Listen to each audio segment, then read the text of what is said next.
Now, S. Jaishankar meets UNSG Antonio Guterres during his transit stay in New York. He said forces understand that understandably the focus is on Sudan. India strongly supports efforts towards an early ceasefire leading to creation of safe corridors. We will continue to work closely with UN and other partners in this regard.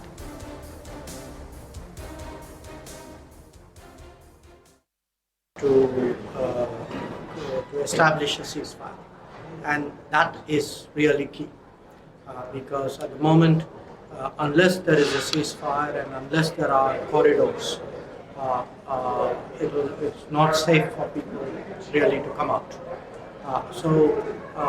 The UN is doing its bit, talking to everybody. We of course have obviously very strong interest in the matter because so many Indians are there. You know that in the past we have been in touch with a number of countries. I myself had spoken to the foreign ministers of Saudi Arabia and with the UAE. We've been in touch with the Americans. I've also been in touch with my British counterpart. So the focus is really how do you get the diplomatic processes to yield the desired result. Now, to give us more information on this, I'm being joined by my colleague Siddhant on the phone line. Siddhant, it's a growing concern for the country that so many of the Indians are still stuck in strife-torn Sudan. Well, yes, that's right. It's a matter of grave concern for the Indian government, and this is perhaps the reason that on his visit to Latin American countries, EAM Jaishankar did decide to take a transit in New York so that he can meet United Nations Secretary General and he can discuss the situation in Sudan and maybe look at the possibility of taking UN's help to reach out to the Indian community in Sudan, maybe in terms of getting food and water supplied to them. Also, if UN is this is what some top officials in the External Affairs Ministry have confirmed to us.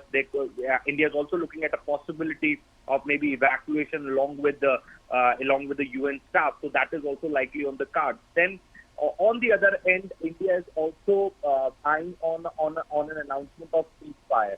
So there is a possibility of ceasefire in Sudan, and in fact, Secretary of State Antony Blinken did speak to the two warlords in Sudan, and he has requested them to implement ceasefire and in fact to hold on to it so that people can gather their basic amenities, or maybe some evacuation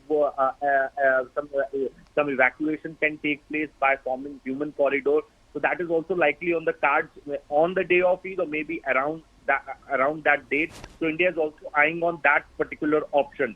Since a lot of Indians are stuck there are more than 100 distress calls that control room in New Delhi have received. Even we have also been told that that India is also in touch with both the forces in Sudan and we are speaking to India is speaking to the commanders at the operational level in both the forces in Sudan, and in fact, India is trying to negotiate if something can be done, maybe in terms of forming human corridor, or if some kind of a relaxation be given so that the government can reach out to the Indian community.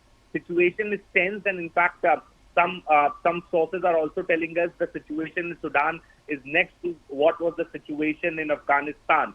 And since it's a landlocked country, the other bordering countries are 1,200 kilometers away. So taking a road route in these times is not advisable. It would be risking the lives of the citizens, and therefore it is making the evacuation process even more difficult and complicated.